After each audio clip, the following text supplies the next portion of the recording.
When my son's teacher called me Mrs. Thompson, I laughed. My husband's real name isn't Thompson. Before I go on, I want to welcome you to my little kitchen table of a story. Smash that like button right now.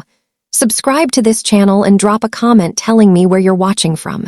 Thank you for sitting with me. It was parent-teacher night. The classroom was warm and busy, even though the day was almost done. Children's drawings filled the walls, kites, bright houses, and names written in careful, shaky letters. The air smelled a little like crayons and hand soap. A small lamp on a shelf made a soft yellow pool near a basket of storybooks. Ms. Reed stood by her desk with a friendly smile. She tilted her head and reached for my hand. "Mrs. Thompson," she said, gentle and sure. I smiled back and shook my head. "It's Carter, actually, but it's okay," I whispered. Evan stood beside me, quiet and gentle as always. He squeezed my fingers and glanced at our son's art on the board, clouds, a small blue house, 3 stick figures with big smiles. We sat on the tiny chairs and listened to notes about reading and recess. It felt ordinary and safe.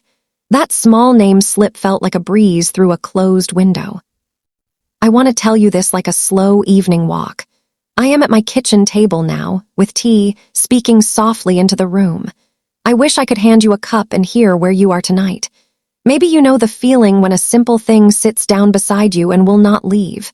You smile at it, but your heart makes a little mark.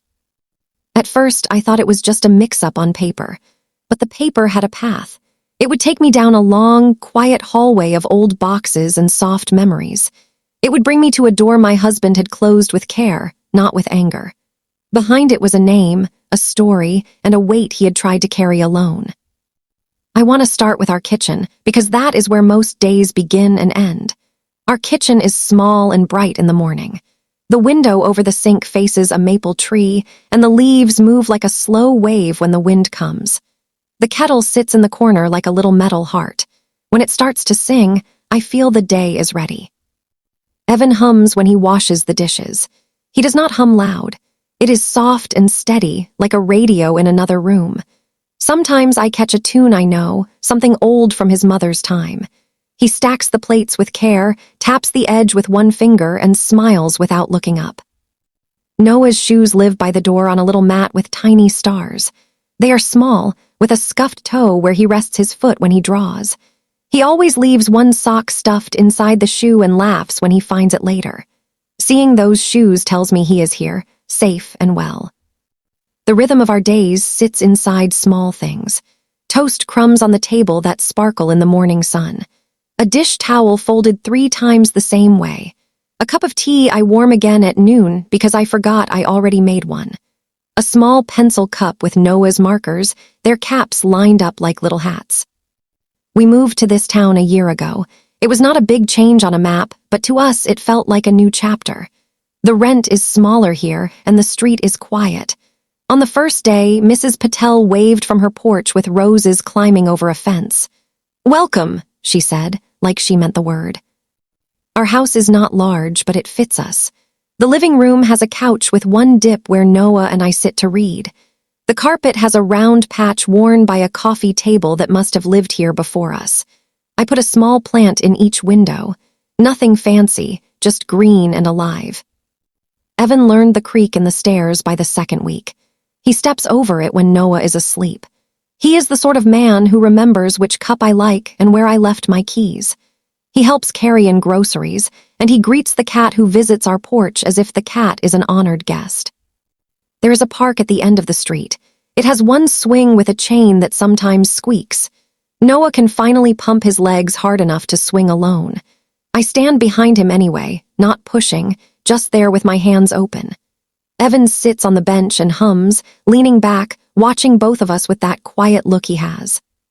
When school started, I walked Noah to his classroom with a mix of pride and worry. The hall smelled like crayons and soap and something sweet from the cafeteria.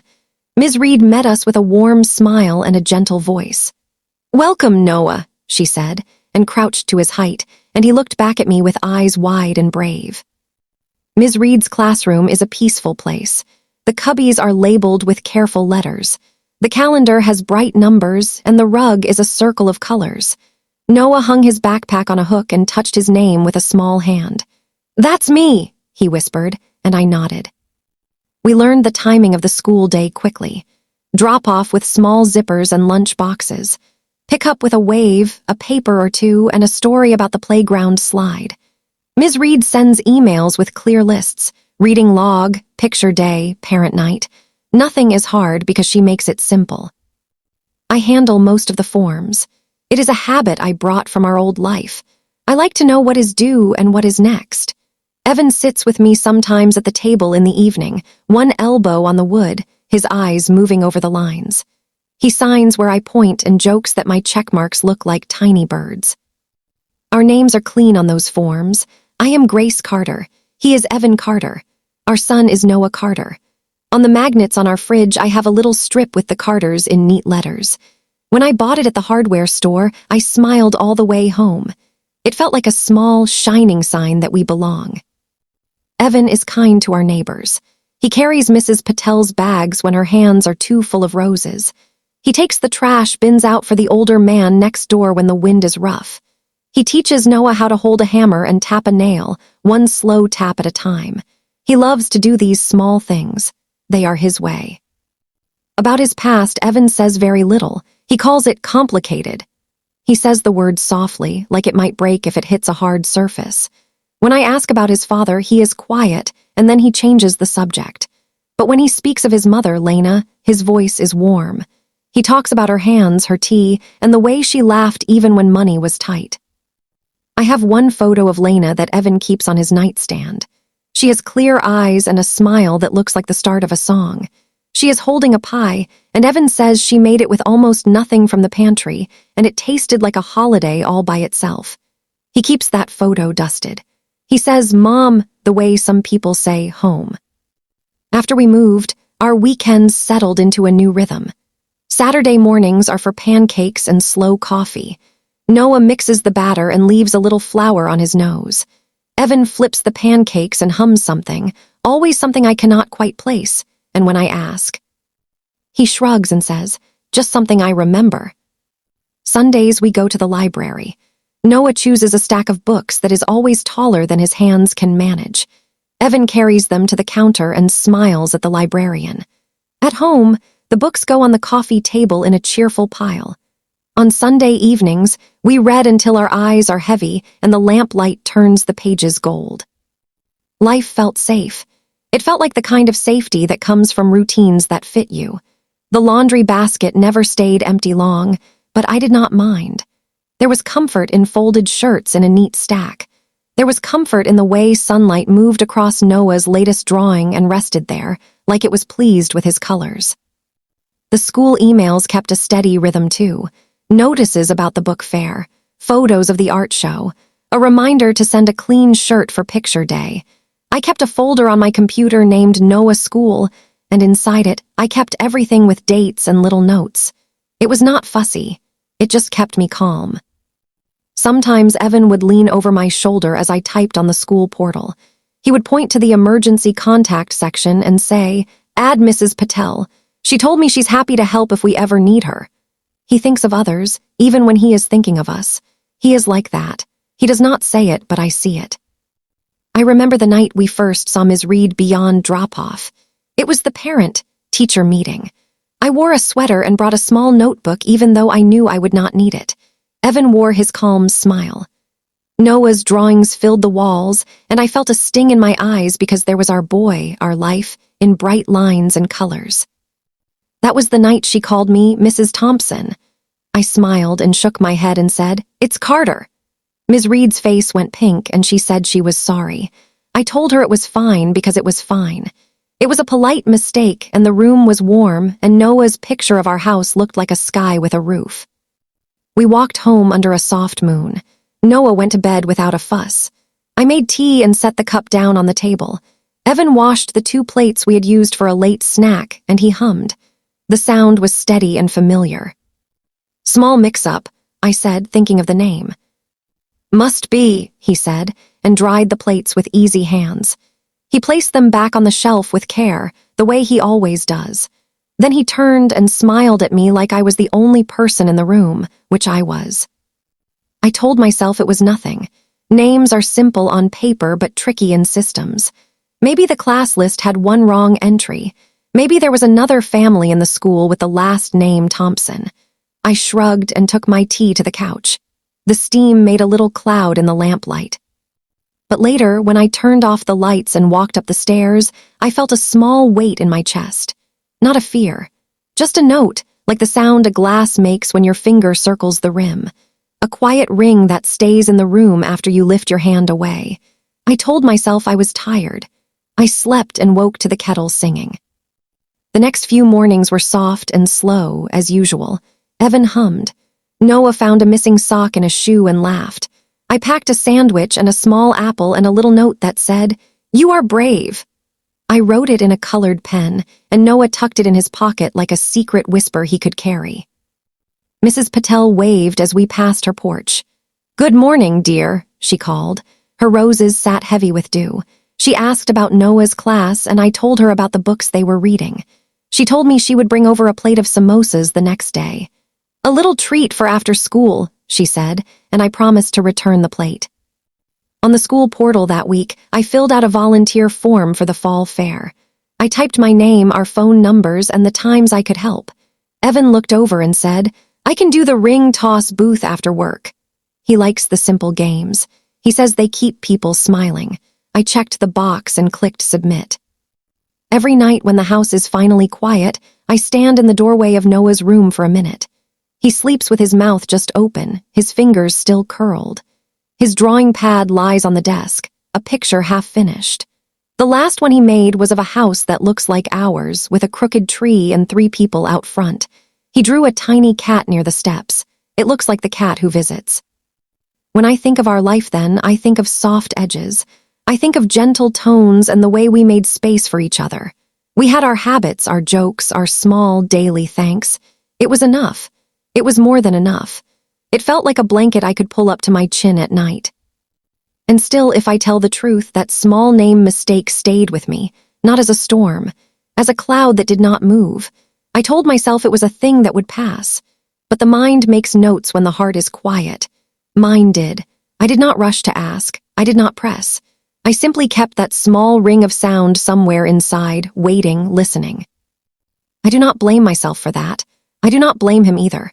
Life is made of small things we carry alone and things we carry together. The trick, I think, is knowing when to place something on the table between you. At that time, I was not ready, and maybe he was not either. So we walked on, soft and steady, with our names neat on the fridge and our days full of ordinary grace. A few days after parent-teacher night, a printed notice came home in Noah's backpack. It was folded neatly in half, with the school logo on the top. The envelope was addressed to Mrs. Thompson. I stood in our small kitchen with the afternoon light on the counter and stared at the name. I felt my eyebrows pull together before I could help it. I set the envelope aside by the fruit bowl. Maybe it was a computer error. Systems do this sometimes. One wrong keystroke, and the wrong name follows you around like a quiet shadow. I took a breath and told myself it was nothing urgent. After dinner, I opened the envelope. Inside was a flyer about the fall fair and a bright page asking for volunteers. "Dear Mrs. Thompson," it said, in cheerful print. I smiled at the thought that even mistakes tried to be friendly. When Evan came in from taking out the trash, I held up the letter. "We got a school letter to Mrs. Thompson." He leaned against the doorway and gave a small chuckle. "That's odd, maybe a mix-up." "It's probably the system," I said. "It happens." "We can tell them," he said, and his voice was easy. "They'll fix it." He crossed the room and kissed the top of my head. It felt like nothing, and at the same time, a little note inside me kept itself awake. At the PTA table a few days later, there was a sign-in sheet for parents who wanted to help with the ring toss game. The table smelled like hand sanitizer and coffee, and a small stack of neon flyers curled at the edges. I picked up a pen and looked for our names. Beside our family slot, I saw Evan Thompson, already printed in neat letters. Ms. Reed stood behind the table, collecting forms. She saw my face and leaned forward, kindness already in her eyes. "Oh," she said softly, I'm so sorry. The system must have pulled from an earlier entry. I promise I'll fix it. It's okay, I said, and I meant it in the moment. It just keeps popping up. She nodded and made a small note with a pencil. I'll fix it today, she said. Sometimes it takes the district a few extra clicks, but I'll do it. Thank you, I said, and I smiled. She does 100 small things that keep our days steady. I felt grateful for that. On the way home, Noah's backpack thumped against his side with each step. He told me about a game they played in class where you whisper a sentence and it changes by the time it reaches the last person. He laughed while describing how red apples became rabbits. I listened and let the story fill the empty spaces in my thoughts. At our front door, a package leaned against the steps. It was a simple cardboard box about the size of a shoebox with a printed label. I bent to pick it up, and there it was again. E. Thompson. I brushed dust off the edge with my thumb. The delivery driver had left it dry under the awning. Noah hopped over the crack in the step and reached for the box. Is it for us? It says E. Thompson, I said, but it has our address. Evan came out to hold the door open and saw what I was holding. He took the box from my hands. Must be for a neighbor, he said, calm and kind. Or from the last tenant. I'll check.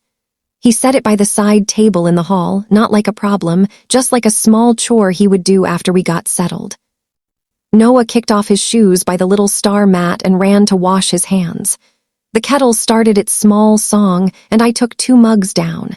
In the doorway, Evan looked at the box, then at me. I'll take a look at it after dinner, he said, as if reading my concern and smoothing it. After we ate, Noah spread his homework on the table. He wrote his name in careful letters at the top of the page. Then, with a little smile, he added a small T. Is that new? I asked gentle. The T. It's shorter, he said. Dad taught me to write Noah T when my whole name is too long on my drawings. It's faster. We practiced. I looked at the T with its straight line and tiny cross. It does look neat, I said. I smiled and patted his shoulder, but in my mind something paused. We were Carters. T did not belong to us, not on paper. After homework, I went to the hall to look for new crayons in the drawer we use for school supplies. The drawer sticks a little, and you have to pull it at an angle to get it open. Inside was a jumble of tape, pens, and a small envelope marked family in my old handwriting from our last place. I pulled it out to find the crayons. The first thing that slid out was a photo with a glossy finish. 4 people stood in front of a picnic table under a line of paper flags. On the back, written in blue ink, were the words, Thompson Family Reunion 2003. I turned the photo over again. On the left side, a boy who looked like Evan did when he was younger stood with his hands in his pockets. Beside him, a woman with bright eyes and a soft smile held a plate of cookies. She looked like the photo of Lena on Evan's nightstand. There were name tags on their shirts. I could not read them fully, but I knew. My heart moved in my chest in a slow, heavy way. Memory is a quiet, careful thing. It asks more than it answers. I traced the edge of the photo with one finger for a moment.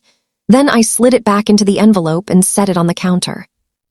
I stood still for a while in the kitchen with the drawer open. The kettle cooled in the corner. Noah hummed from the living room, copying something he must have heard from his father. It was all ordinary, the kind of ordinary that hides small seeds of questions until they start to sprout. Names can change for simple reasons, I thought. People switch to a middle name. They take a spouse's name. They shorten or hyphenate for work. Maybe he grew up with a different last name and chose something else later, like a lot of people do. But why had we never sat down and talked about it plainly? We had been married for years. On our wedding cake, the little topper said Mr. and Mrs. Carter. The license had been clear. We had laughed about how many forms came after the wedding. He never said the word Thompson to me as part of his name. He had said his past was complicated. He had not said this. After Noah went to bed, I folded laundry in the bedroom. Evan sat with a book by the lamp. He closed it when he saw me and patted the bed for me to sit. His face was peaceful. I leaned into his shoulder and settled there. Today was busy, I said. He answered. How did the sign-up go? They had Evan Thompson on the list, I said, as calmly as I could. He exhaled in a soft, thoughtful way. "I'll email them tomorrow," he said. "We'll get it straight." I put the last folded shirt on the stack and nodded. He kissed my hair and told me I smelled like the lemon soap we keep by the sink. The room felt warm and safe. It still does when I think back on that night. The next day, a different kind of letter came, and not from the school. It was the kind of thin envelope that looks like a bill but was not. "Resident," it said over our printed address, and then, "or current E. Thompson." I smiled at the odd phrasing. Someone somewhere was guessing. I put it with the recycling, but the pattern had me now. It is funny how small pieces get brave when they have company. One slip is nothing. 4 slips stand side by side and lean on each other. That evening, after Noah was asleep, I heard Evan in the hall with his phone. His voice was quiet, polite, and steady. I could not hear the other side, but I heard him say his name the way you do when a stranger asks you to spell it. Then I heard him pause and repeat something, and then I heard a soft sigh in his breath I knew very well. He came back into the room, phone in his hand. His face was calm, his eyes were careful. "Bank call," he said. "Small account alert, old paperwork." "They called you on our home line?" I asked. It came out softer than I felt. He nodded. "They had an old number on file too, so they tried this one. I told them I'd fix it. I'll fix it." He put the phone on the dresser and slipped his arm around me. His hand was warm on my shoulder. "I'm sorry for the noise," he said. "I know you were almost asleep." "It's okay," I said, and it was in the way of the surface of things. Underneath, the questions made small ripples, not a storm, just water moving. The next morning, I made oatmeal and sliced a banana in even circles. Noah sprinkled cinnamon and pretended the bowl was a little planet with rings. The kitchen smelled like warm spice. Evan poured coffee and hummed something that rose and fell like a line of hills. I put my hand on the table and said, "Do you want to fix the school records together today? We could email Ms. Reed. We could log into the portal." He looked up at me and smiled. "Tomorrow," he said, "we will." I nodded. He had work, and then we had an appointment, and then Noah had a reading practice. The day had too many pieces, but I wrote a small note and stuck it on the fridge. "Email Ms. Reed about name." I drew a little heart next to it, as if love could make the thing lighter. Tomorrow stretched thin.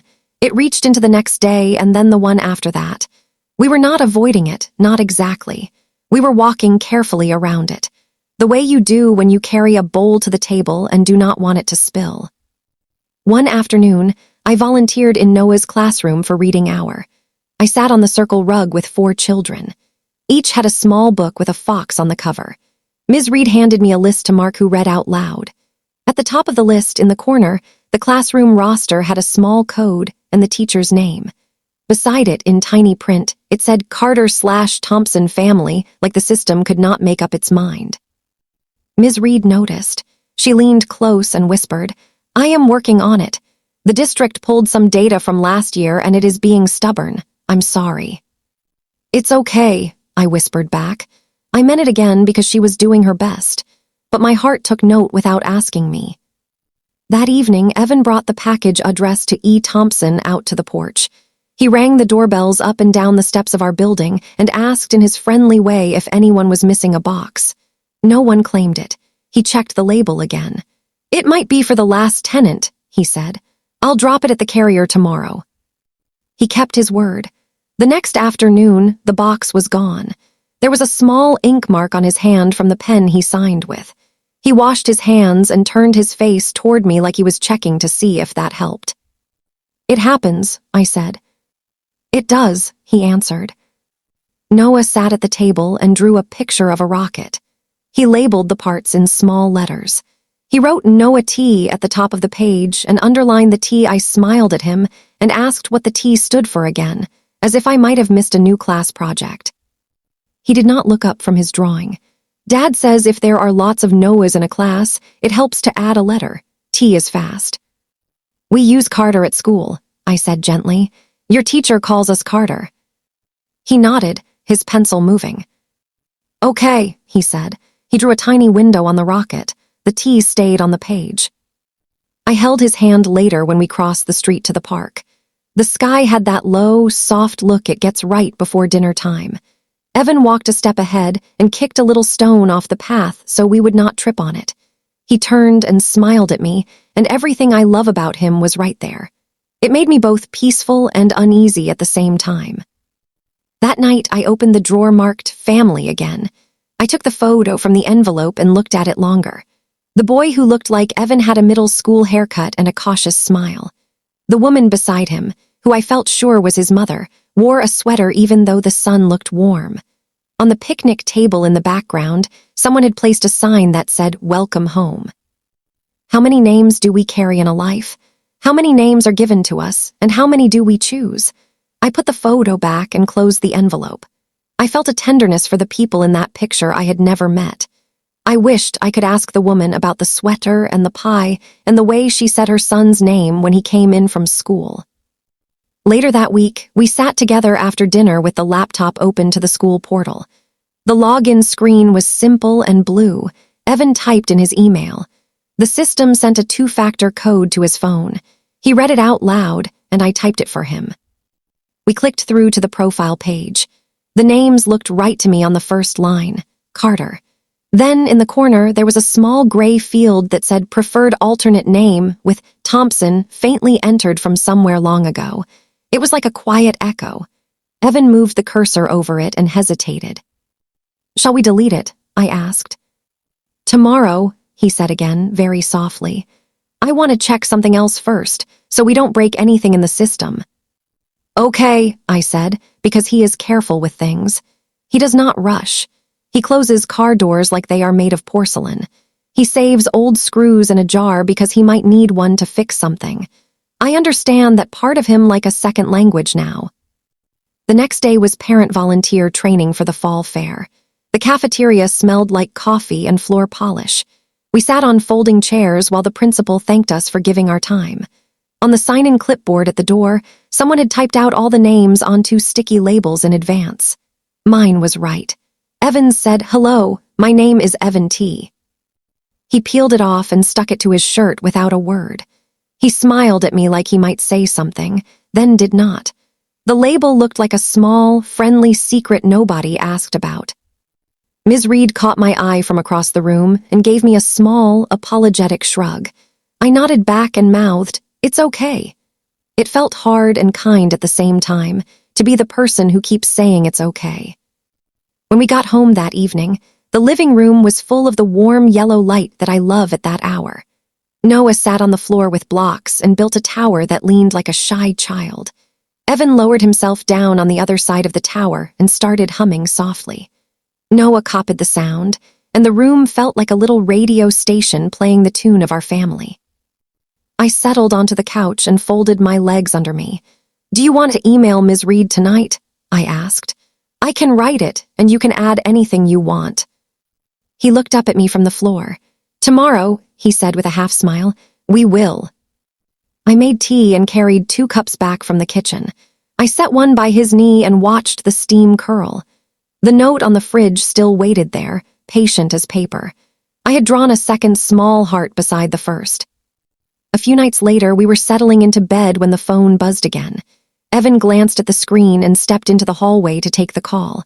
His voice was calm. "Yes, this is he," I heard him say.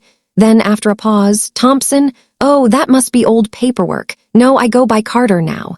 He listened for a while. "I'll come by in person to clear it." He ended the call and leaned against the doorframe to the bedroom. "Another old file," he said. "I'll fix it." I watched him. He was not hiding. He was not guilty. He looked like a person who has carried a heavy bag for a long time and wanted to put it down but kept finding one more block of stone tucked in a pocket. I patted the bed beside me. He came and sat. I rested my head on his shoulder. We spoke about the next day, Noah's spelling quiz, the library books due, a loose button on Evan's jacket I would sew in the morning. It was all ordinary, and it is ordinary that keeps you safe when your heart is soft. The next weekend, we visited the farmer's market. Mrs. Patel waved from the end of the row.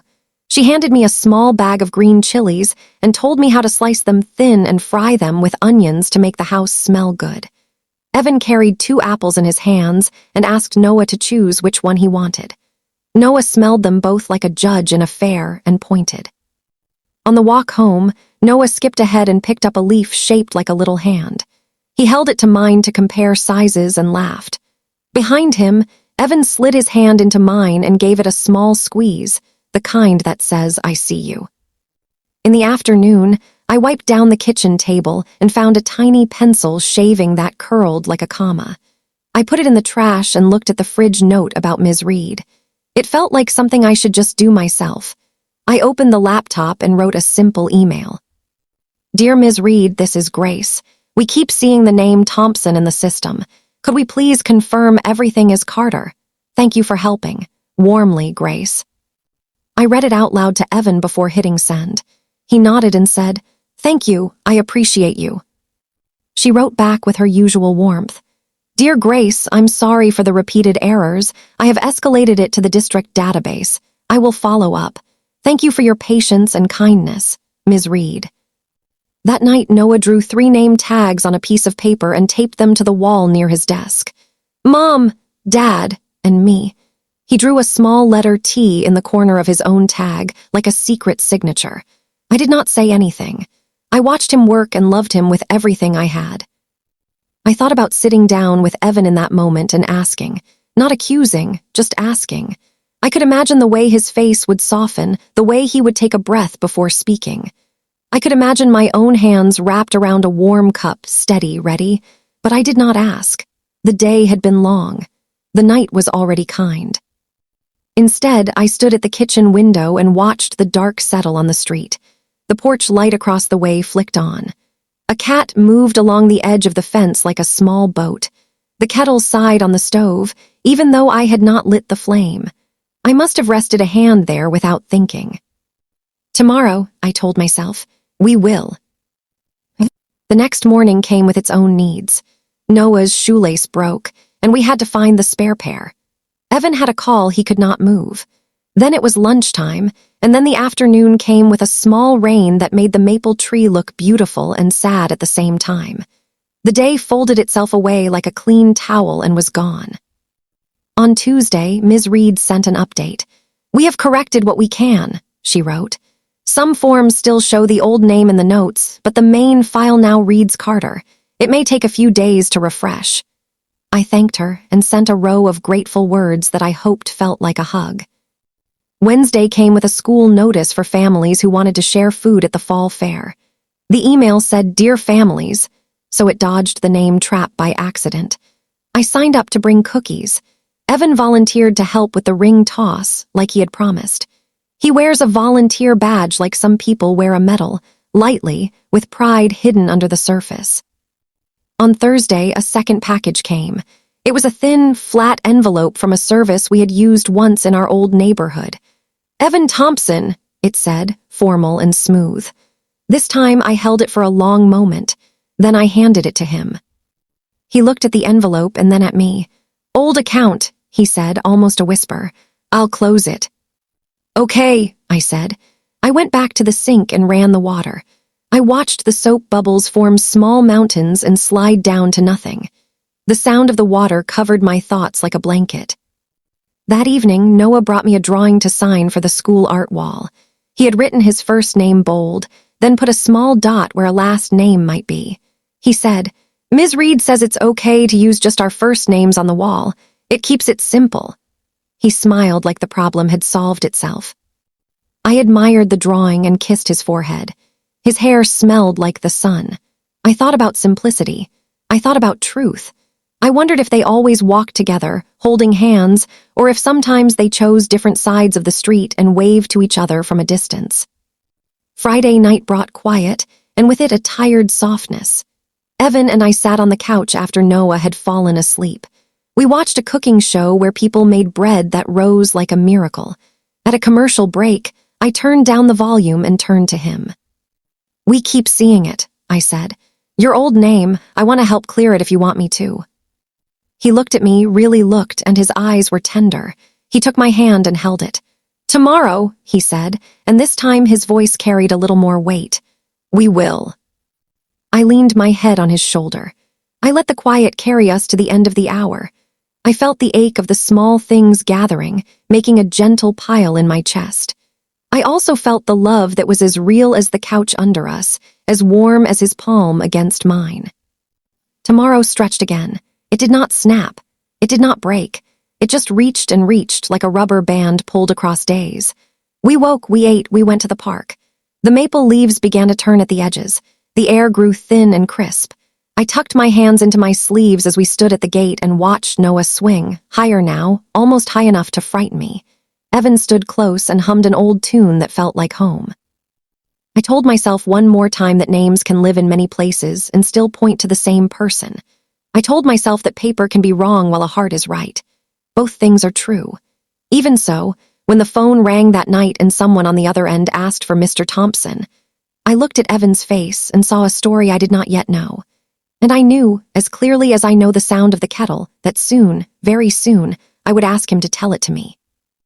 Family Heritage Day arrived on a bright Thursday, the kind of morning that felt scrubbed clean by the night air. Noah woke early without the soft tug of my voice. He sat at the table with his little poster and pressed down the edges of the paper labels he had glued the night before. The kettle hummed. Evan stood by the sink with his mug, quiet and steady, watching Noah's careful fingers. I set out slices of toast and a small dish of jam. It felt like a day made for gentle truth. Noah's poster was simple. In the center, he had drawn 3 stick figures with smiling faces and wrote our family stories in a neat block at the top. On one corner, he had glued a small picture of a teacup to stand for his grandmother, Lena. On the other corner, a drawing of our maple tree. In the middle, a small paper tag with his own name, Noah, and a tiny heart next to it. He looked proud, the way children look when they know they did their best. He practiced a few lines while chewing his toast. "My dad's mom was Lena," he said through a smile. "She used to call him my brave boy." He paused and looked up at me. "Is that good?" "That is very good," I said. I smoothed the corner of the poster where the glue had bubbled. "And true." Evan came closer and rested a hand on Noah's shoulder. "I like your teacup," he said. "Grandma Lena would like it too." Noah tapped his pencil on the paper with a soft, happy rhythm. "I'm going to say the thing about our names," he said, more to himself than to us. "We can talk about names, right?" "Yes," I said, and my heart felt a slow turn. "You can." The school was bright that morning. The hallway smelled like crayons and floor wax and the faint sweet of someone's banana bread from the teacher's lounge. On the classroom door, Ms. Reed had taped paper globes cut from blue and green construction paper. Each globe held a child's name in large, friendly letters.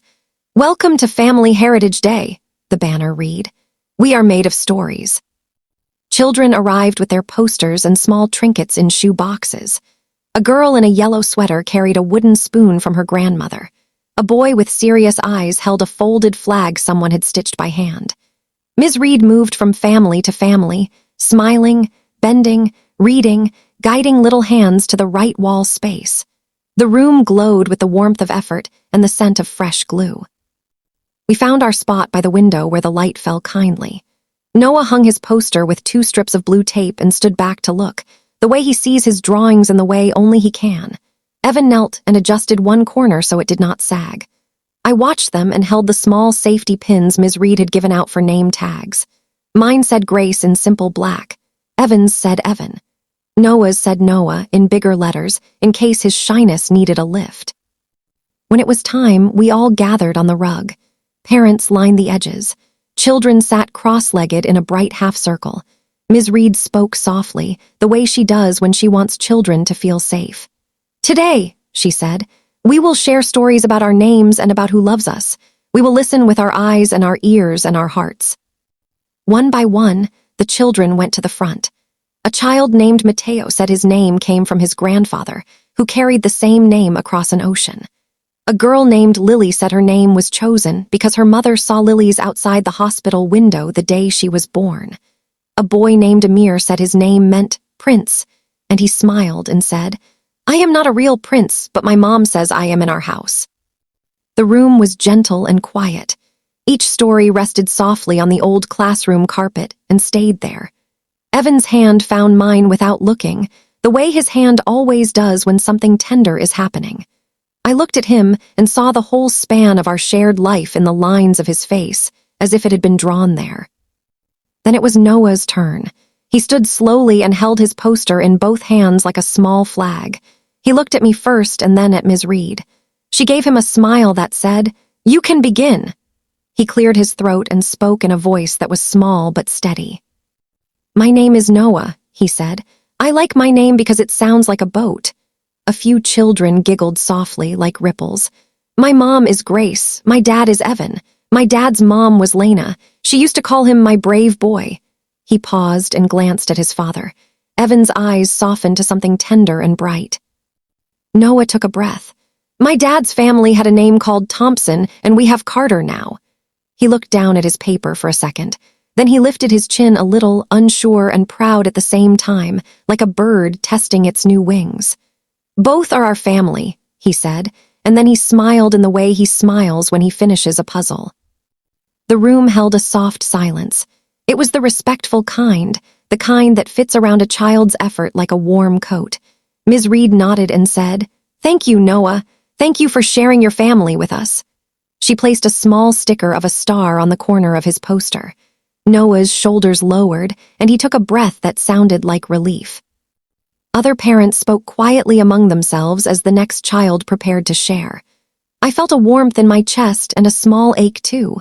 We had not written those words for him. He had gathered them on his own from our small conversations, from the air of our kitchen, from the careful hints in our house.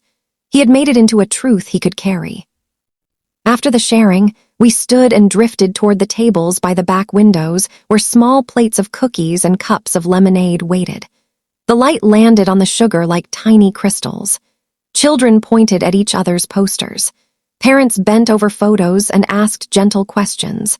It felt like a small museum of ordinary love. As I reached for a napkin, a fellow parent came to stand beside me. She was a tall woman with kind eyes and a scarf with soft colors. We had spoken twice before about field trips. She touched the edge of Noah's poster with one finger, as if not to disturb the glue. Then she looked at Evan, who stood by the bookshelf, helping Noah fold his poster for the walk home. "I might be wrong," she said in a soft voice meant for me alone, "but is your husband Evan Thompson, from Brookdale?" Her tone had no edge. It was curious the way you are curious when you see a long-lost favorite book on a shelf. My breath slowed. I turned a little to face her and kept my voice gentle. "He used to volunteer at a community center," I said, careful but honest. "Brookdale sounds right." She smiled, and the smile held a memory. "My brother went there," she said. "There was an Evan Thompson who helped him with resumes and the printer that jammed all the time. He was kind. He never made my brother feel small."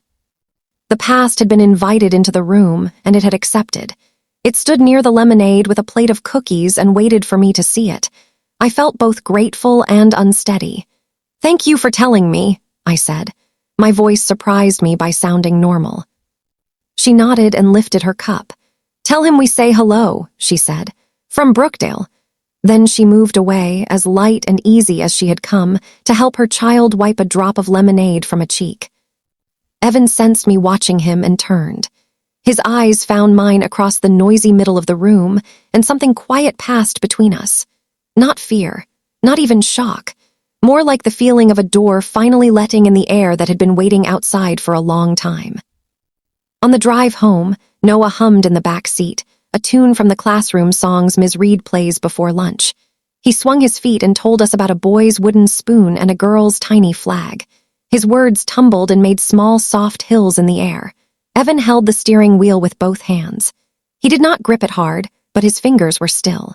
He looked straight ahead. The maple trees along the road lifted their edges to the wind. "You did well today," I said to Noah.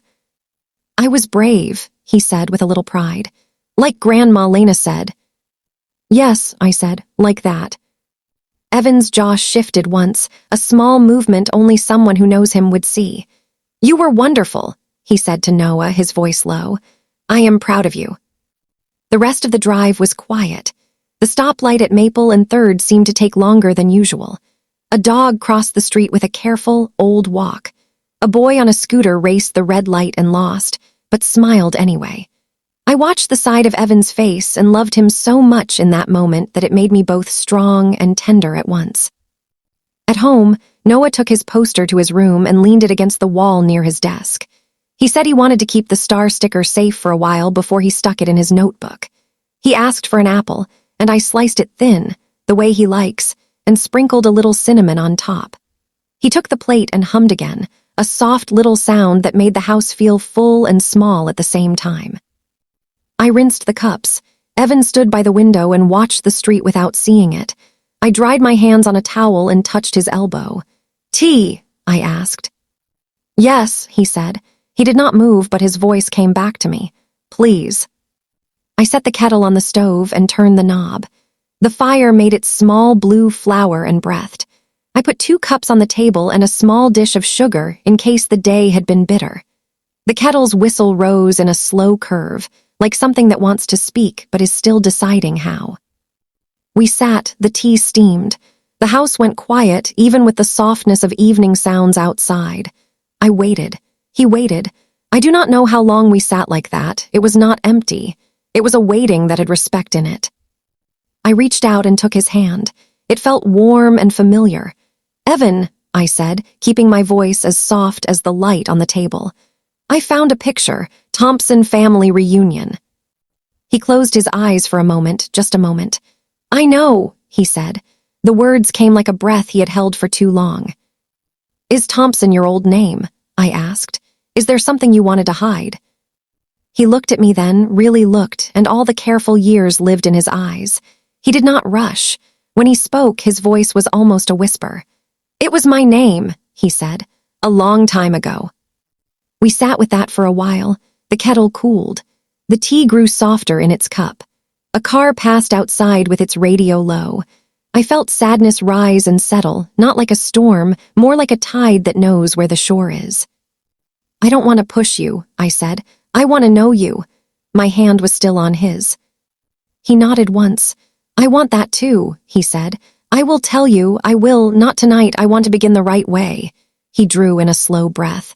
"Thank you for asking with kindness." Noah called from his room that his glue had gone missing. I stood and found the little bottle under a book by his bed. He smiled and thanked me, and we exchanged a look that belongs only to a mother and her child, something about small needs and small rescues. When I returned to the kitchen, Evan had not moved. His cup of tea had a skim of cool on top. We ate a quiet dinner. After, Noah brushed his teeth with careful swirls and fell asleep with his hand still resting on the edge of his pillow. I stood in his doorway as I do and listened to his slow, even breathing. The night smelled like laundry soap and something sweet I could not name. I felt tired in the old way, the way that comes from love. In our room, the lamp light held a gentle circle on the floor. Evan changed into his soft t-shirt and sat on the edge of the bed. He did not open a book. He did not turn on music. He simply sat and breathed, steady, present. I slid under the covers and felt the warmth he carries everywhere. "I will make tea in the morning," he said, like a promise. "Okay," I said. "I'd like that." Later, when the house had settled and the street had gone quiet, I could not sleep. The questions were no longer sharp. They were heavy, like stones in a small bag I could not set down. I did not want to disturb him. He had not moved for a long time, and I knew he was finally asleep. I went to the hallway to look for a spare blanket. The air there is cooler, and the light from the night bulb turns everything a soft gold. I remembered we had moved the extra blankets to the garage last month. I took my slippers from under the bench, pulled on a sweater, and went downstairs. The garage smelled like cardboard and old pine from the shelves the last tenant had left. We kept our boxes stacked neat against the far wall. I turned on the small pull-chain light, and it blinked twice before it stayed. Dust swirled in the beam like slow snow. I walked to the stack where we had labeled our things with black marker when we moved in. Winter coats, kitchen extras, books, Noah art, linens. I lifted the lid of the linens box and found the top blanket. I held it, and it was enough to make me want to go back upstairs. Then I saw it, on a lower shelf. Pushed back beside a jar of old screws and a coil of twine, sat a small, flat box. It was the size of a shoe box but shallower. On the top, in careful block letters, someone, Evan I knew, had written E. Thompson. The ink had faded at the edges as if it had known a lot of air and time. I stood very still. I did not reach for it at once. I listened to the small house sounds of the night, the slight tick of the water heater, the soft rumble of something outside, far away, my own breath. Then I lifted the box. It was not heavy. It was the kind of weight that comes not from metal or stone, but from paper and what paper can hold. I carried it to the little work table by the door and set it down. The lid stuck a little at the corner, as if it was shy. I ran my finger under the edge until it lifted. Inside, under a sheet of tissue paper that had grown soft with years, there lay a neat stack. On top was an official document with a seal in the corner and a stamped date I could barely read in the dim light. It said petition for name change, and there was Evan's careful signature under a line that read, from Evan Daniel Thompson to Evan Daniel Carter. A judge's stamp sat like a quiet blessing at the bottom. I traced the stamp without touching it and felt my chest swell and ache. This was not a whim. This was a door closed with care and purpose. He had taken all his letters, folded them into a new envelope, and written a different name on it. He had decided, maybe in a room with chairs too hard and lights too bright, that he would step into a new story. He had done it alone. Beneath the document lay a letter tucked in a pale blue envelope. The paper had a softness I knew from old stationery. On the front, in the round, careful writing of someone who writes with both love and effort, it said, "My Evan." I opened it, not to pry, but because it felt like the room had asked me to know. "My dear," it began, and I could hear her voice through the loops and lines. She wrote about how names can be like coats, how you wear a coat until it no longer fits, until it is worn thin at the elbows, and then you choose a new one that keeps you warm and lets you move your arms. She wrote, "You will always be my brave boy." She wrote, "I want you to be free." She did not mention his father. She did not need to. Her words wrapped him in the courage he would need. I blinked, and tears fell onto the paper without my permission. I did not want to mark her letter with my fear. I breathed and held the page steady until my eyes cleared. I put the letter back in its envelope and slid it under the name change document, where perhaps she had placed it for courage when he walked into that room. There were a few other letters kept in their envelopes. The postmarks were from a place that felt far away, even if it might have been only 2 towns over. The return address had a number in it and a line that did not say a home. The handwriting on those envelopes was tight and uneven, like someone who was trying to write inside a small box. I did not open them. I did not need to. I placed my palm on the stack for a moment and whispered, "I see you," to whatever he had carried. At the bottom lay a photo. It was a picture of a boy standing in front of a chalkboard with crooked lines. He was narrow in the shoulder, not yet grown into himself. His hair fell over his forehead. In his hands he held a paper medal, the kind made in an elementary art class, a circle cut out and colored with crayon, glued to a loop of yarn. On the medal in a child's hand, someone had written Thompson. He stared at the camera not with pride, but with a steady kind of trying. I pressed the back of my hand to my mouth and sat down on the cold floor. The cement pulled the heat right out of me. I let the tears come and did not hide them from the quiet room. I cried for the boy with the paper medal who had learned to be brave before childhood had given him much choice. I cried for the man upstairs who had held all of this like a careful, breakable thing. I cried for how love asks us to listen longer than we think we can, to hold more than we thought we could. It was not anger. It was not betrayal. It was a softness heavy as winter snow on branches, the kind that can break them if no one goes outside with a broom to help shake it off. I pressed my hands together and prayed in a simple way without fancy words. I asked for gentleness. I asked for a safe table. I asked for the right next sentence when the morning came. I replaced the letters as I had found them. I folded the tissue paper back over the stack and smoothed it with my palm. The box felt lighter now, as if it had given me part of its weight and trusted me to carry it to where it needed to go. I turned off the garage light and took the box upstairs. The house greeted me with the soft sounds of sleep. Noah turned once and sighed. Evan's steady breathing came from our room. I set the box on the kitchen table in the center, where morning sees everything first. I placed it gently, the way you set down something alive. I did not write a note. I did not put a finger to the lid and hold it there. I did not hide the box in a cupboard. I let it be a quiet guest in the room, waiting. Then I walked to our bedroom door and stood in the doorway for a long moment. Evan was asleep on his side, one hand under the pillow, the other open on the sheet. His face in sleep looked younger, almost like the boy with the paper medal, except the lines at the corners of his eyes told me about years of trying to be good in a world that can be careless. I crawled into bed beside him and rested my hand near his. The room was not different. The night was still itself, but I knew that the morning would bring a new kind of light. He stirred, maybe feeling me there. His fingers brushed mine. He did not wake. I turned my face to the window where the dark was turning gray. I breathed in and out, and in the quiet of that safe room, I said in a voice as soft as the first bird's song, "Let's open it together tomorrow." Morning came quiet and gentle.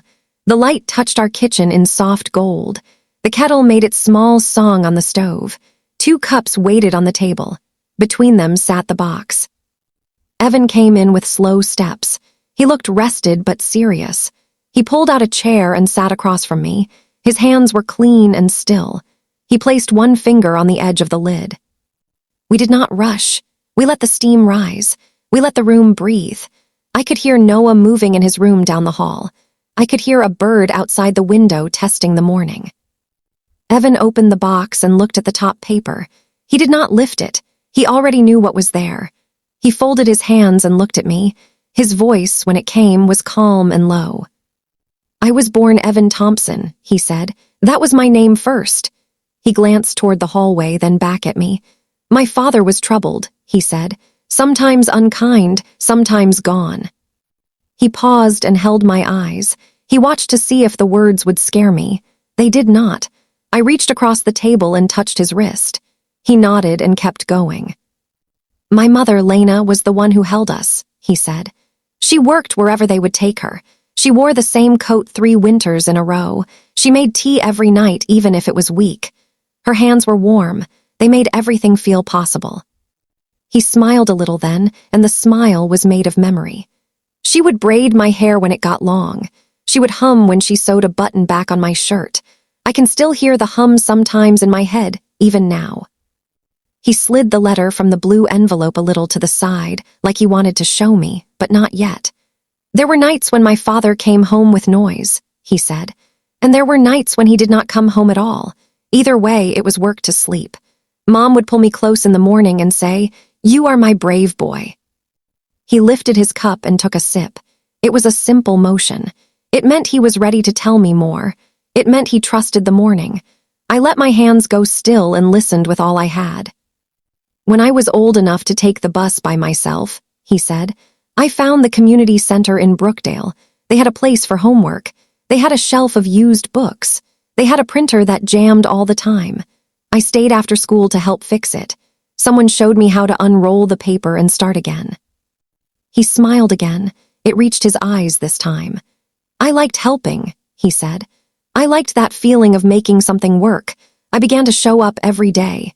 I became the person who could help your printer and help you fill a form and help you write a small note to an employer. It felt like a way to step out of the story I had been handed." He leaned back in his chair and looked out the window briefly. "When I was older, I kept going back," he said. "I volunteered. I was Evan T. on the sign-in sheet. I learned how to listen. I learned that kindness is a skill you can practice. I wanted to be someone better than the house I came from." He reached into the box and lifted the name change document with care. He set it on the table, and the seal caught the light. "After my mother died," he said, and his voice softened, "I felt like I had lost the roof. The house was there, but the part that kept out the rain was gone." He took a breath. "I wanted to start fresh. I wanted to carry her love and not carry the fear that lived with us for so long. I changed my last name to Carter. It was my grandmother's name. It felt like home. It felt like a coat that fit." I nodded slowly. I remembered the way he had talked about his grandmother's soft hands. I remembered the pie in the old photo. I could see why he chose the name. I could feel it in the room like a small, steady light. "I met you not long after," he said. "I should have told you then. I meant to. I told myself I would when it felt like the right night. But each day we were happy made it harder to go back and open the heavy door. The silence turned heavy. It turned into a wall I did not want to show you in our house. He looked at the side of the document, at the date, at the neat stamp. It was never to hide another life, he said. There was no other life. There was only the one I was trying to build with you. I was trying to hide the pain I came from. I was trying to keep it from spilling into your days, into our days. The kettle had gone quiet. The cups were warm in our hands. The box sat open like a small, careful mouth. I felt a sadness for the years he carried this alone. I felt a quiet relief that the morning was here. What about the old accounts? I asked, gentle. The bank, the mail, he nodded. He had been waiting for that part too. Some things stayed under Thompson, he said. Not because I wanted them to, because life is messy. Old accounts did not let me change names online. A clerk made a note and forgot. A form took my old name and added it to a file without asking me. He rubbed his thumb against the edge of the paper. When we registered Noah for school, he said, I filled one contact card quick on my phone. I typed my name and number fast in the parking lot. My phone remembered the old name. It auto-filled. I did not see it. I hit submit. He swallowed and his eyes dropped for a moment. Ms. Reed pulled that early entry, he said. It got into the system and spread. A small mistake. A soft stain. I kept meaning to fix it. I did not. I felt ashamed each day I waited. I told myself I would take care of it tomorrow. He looked at me carefully. He wanted to see if I was angry. I was not. I was sad for the way shame can steal our best intention. I was sad for how silence can grow like ivy and cover something good. He took a breath and let it out. I am sorry for not telling you, he said. It was never to hide another life, only to hide the pain I came from. I nodded and held his gaze. My throat felt tight, not with blame, but with love. I wish you had trusted me to carry it with you, I said. The words came slow and true. They fell softly between us and stayed. He put his hand over mine. His palm was warm. I will now, he said. I promise. We sat in that promise for a while. We drank our tea. Noah came into the kitchen and asked for toast. We made him toast and cut it into small squares the way he likes. He ate at the end of the table and told us his dream, something about a blue kite that would not come down. When he went to brush his teeth, I turned back to the box. What do you want to do? I asked. Today, this week. He smiled with a small kind of relief. He likes a plan. He likes small steps that you can count. We can write to Ms. Reed, he said, and ask for a time with Mr. Collins. I will ask them to remove the old name from the main record. I will ask them to put a note in a private place in case they see it on some old report. He thought for a moment. We will also close any old accounts. I will print a list. We will check them off. No more tomorrow. I nodded. And Noah, I said, we should tell him the story of names with plain words. My voice stayed steady. It is easier to speak when there is a plan that is kind. Yes, he said. Simple and true, nothing extra. We will tell him that both names belong to me. We will tell him that I am his father in every name. We did the next small thing. We wrote an email to Ms. Reed. It was short. It was grateful. It asked for help to make the records right and to set a time with Mr. Collins. We tried to keep the words soft because we knew it was no one's fault. The computer had guessed wrong and the guess had grown. Ms. Reed answered within the hour. She sent warmth through her words, like a small quilt. She set a meeting for Monday afternoon. She told us the office had already started a correction ticket. She apologized even though she did not need to. I wrote back and thanked her for her gentle care. We sat with Noah at lunch and made small talk. We did not bring heavy things to the table. We saved them for a quieter moment. He ate his apples with cinnamon and left a line of sugar on the table that looked like a tiny path across a map. Evan wiped it with his thumb and smiled. On Sunday, we drove to see Aunt Ruth. Her house sat under a large elm tree, and the shade made the windows look like calm eyes. She keeps a bird feeder near the kitchen window. The birds know her. They come in a bit closer than they do at other houses. She opened the door before we could knock. Come in, she said, with a smile that gathered all the years and softened them. Come in, my loves. Her hair was white and soft around her face. Her hands were quick and sure. She hugged us and held us for a second longer than usual. She must have felt the weight we carried. We sat at her table, which is a little older than ours and bears the gentle scars of time. There are faint rings from cups, small marks from a fork. I love tables like that. They hold stories in their wood. She poured tea into heavy mugs. She put out a plate of crackers with a soft cheese and a little dish of jam. Evan placed the box on the table. We did not keep secrets here. Aunt Ruth looked at the writing on top, at the old ink, and nodded without surprise. "I wondered when you would bring that up from the dark," she said, kind, not sharp. "It is not meant to live in a garage forever." We lifted the lid and she touched the edge of the paper the way you touch a child's hair with care. She looked at the judge's stamp. She looked at the blue letter. She did not open it. She knew most of what it said. She had eyes that could see into hearts, but she used them gently. She told stories of Lena while we sipped tea. "Your mother would sew late into the night," she said to Evan. "She would hum a tune her own mother sang. She would stop and rub her eyes and say, 'Almost there.' The next morning, you would have a button in the right place, and your shirt would be pressed. You went to school as if the night had been kind." She smiled and looked at me. "He was easy to love as a boy," she said. "Quiet, thoughtful, always fixing things. He would carry old radios to the porch and take them apart. He would line up the screws and put them back together. Sometimes the radio worked after, sometimes it did not, but he always tried."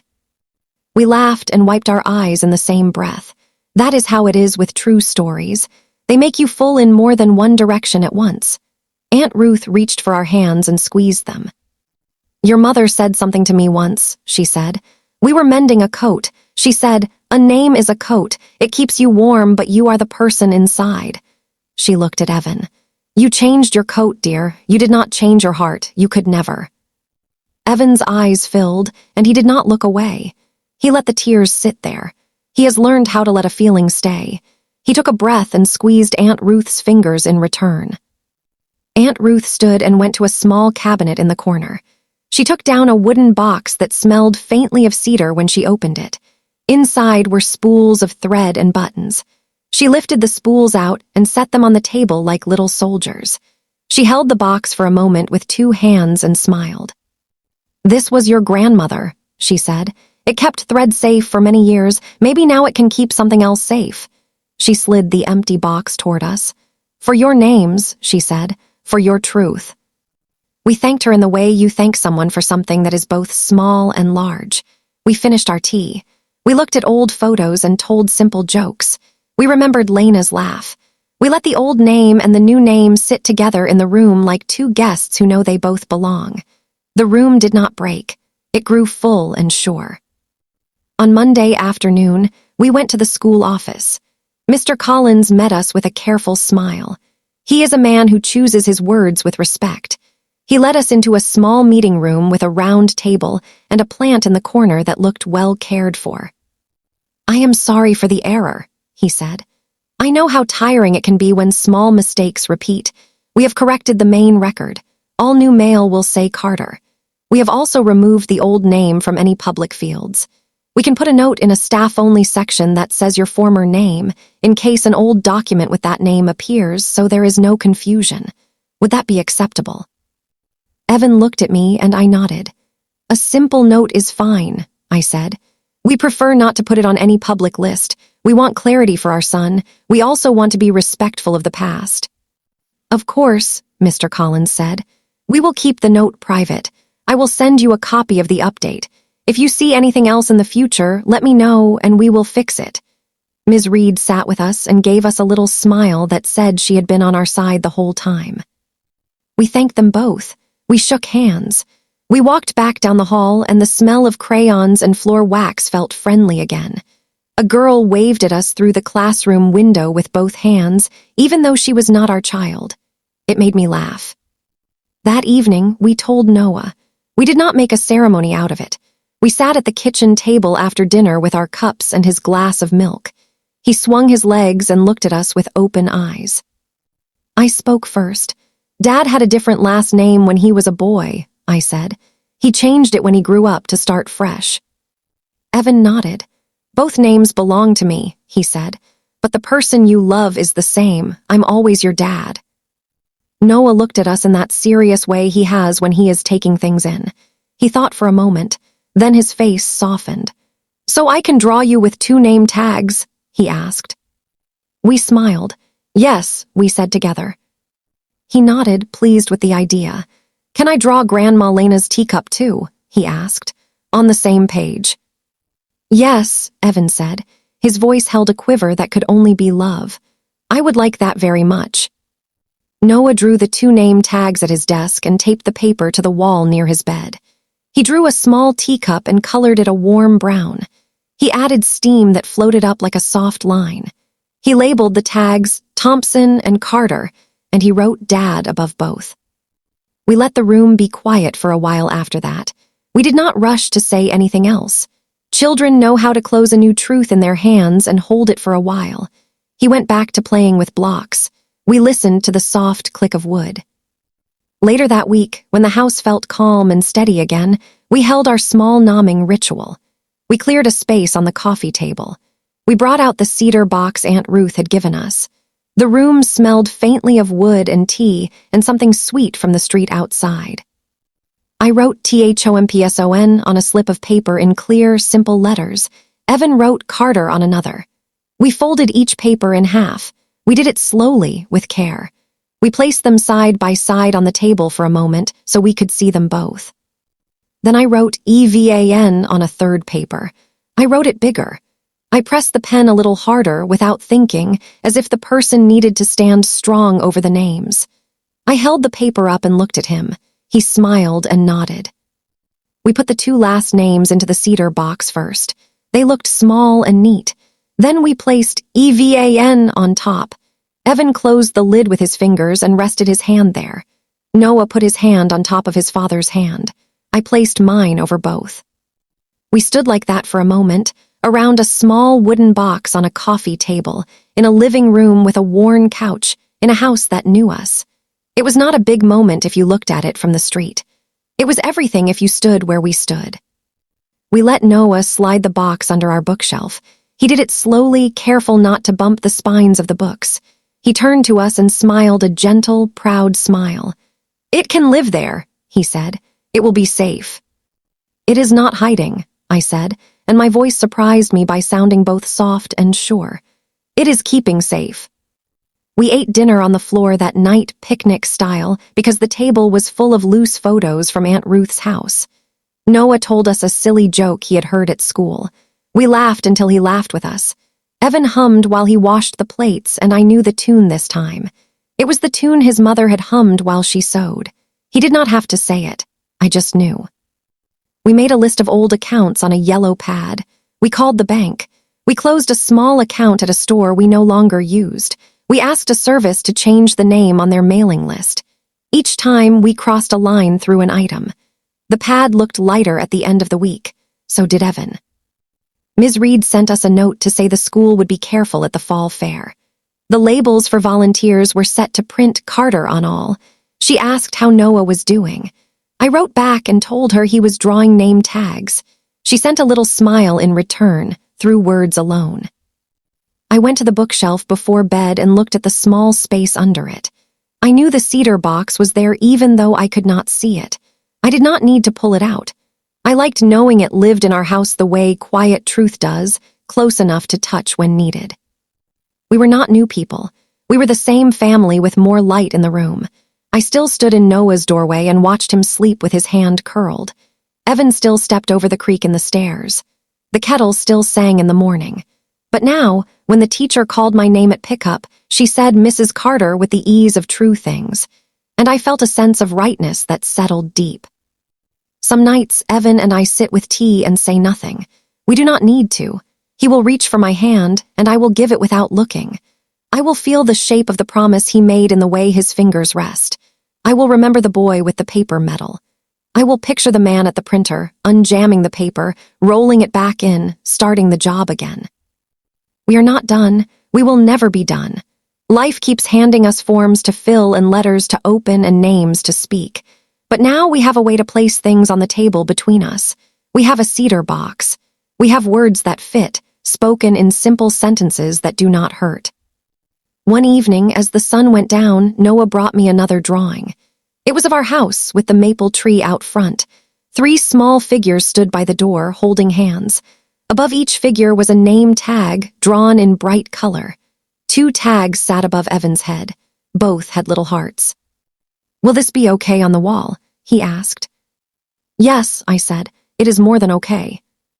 We taped it up near the first drawing. The room looked a little fuller. It felt like we had made not more noise, but more space. The air was easier to breathe. On the weekends, we still go to the library. Evan still carries a stack of books to the counter. The librarian reads the card that says Carter and smiles without thinking. Things that were hard now feel simple again. We made them simple. We did the work, quietly, at a kitchen table with tea and morning light. Aunt Ruth calls sometimes and asks for nothing. She just wants to hear our voices. She says she slept well last night, and I tell her we did too. Before she hangs up, she always says, "Coats can be mended, you know." And I say, "I know." There will be other days with other small mistakes. There will be the old world rubbing its thumb across our new name. When that happens, we will send a gentle email. We will make a phone call. We will pull out the list and a pen. We will do it together. I think of Lena often now. I think of her standing in a kitchen somewhere long ago, stirring a pot with a spoon too big for the pan. I think of the words she wrote on that blue paper. I think of the way she loved her brave boy. I think she would like our house. I think she would sit at our table and lay her hand on the wood and say, "This is good." It is good. It is not perfect, but it is real. Our names are clear in the places that count.